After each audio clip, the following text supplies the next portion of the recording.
UX work is rarely done alone. In fact, team dynamics play a big role in the maturity of a UX team.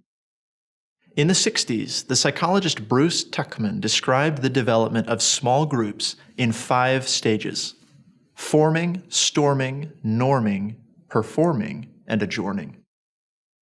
Being aware of what stage your team is in can help you build trust and navigate conflict.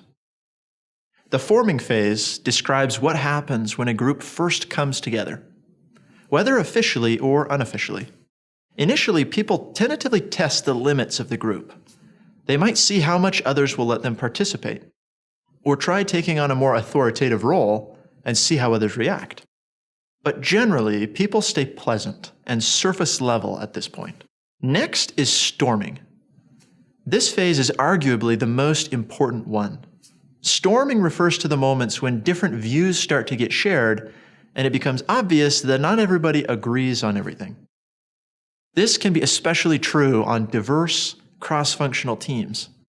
The key to moving from a loose and uncommitted group to an enjoyable high-performance team is learning to storm well, not avoiding the storm. Don't stick to small talk in order to avoid ruffling feathers. But be cautious of storming badly where there's no respect and things get toxic.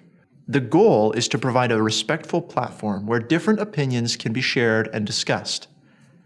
This can happen in a workshop or a dedicated meeting. Those who storm well are able to critique each other's ideas without criticizing each other as people. Storming takes time, but is essential to begin norming. The third stage is norming. This is when the strengths and weaknesses of each group member are starting to become clearer. You become more efficient as a team because you establish norms.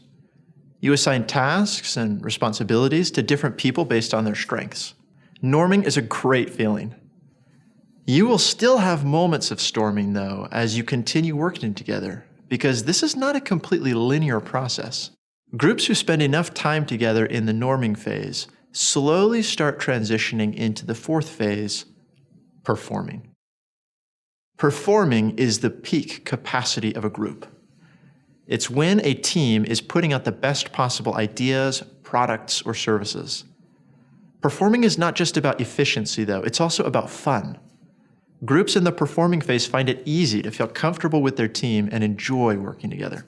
Psychologist Keith Sawyer, a student of Mihai Csikszentmihalyi, the famous author of flow theory, described what he called group flow. Group flow is experienced by teams that have a shared vision and shared priorities. The final phase of this model is simply adjourning.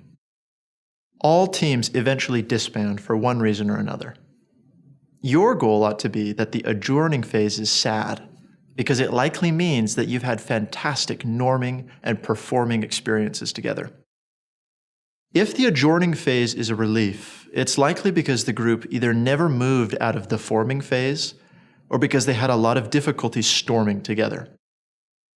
Take a closer look at the teams you're currently on.